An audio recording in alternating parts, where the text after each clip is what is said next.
Hey there, it's Travis with Air Power Live coming at you on day 2 of the Air Power U. That's Air Power University.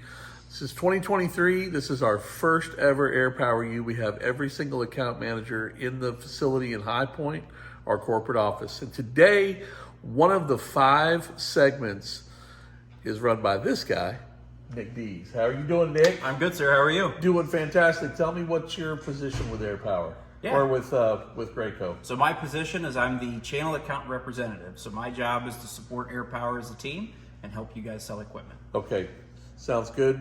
Now, what's your class today? I know we've got 5 different things going on, but what is your class going to focus on? Yep. So what we're doing today is we're talking about equipment that's coming out in the future, right? So this is currently released products.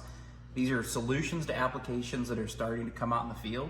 Things that we're seeing that there is no current solution for, that we're getting ahead of the game, and we're ready when those applications hit the field. Kind of like Disney's Tomorrowland. Yeah, pretty much. There we go.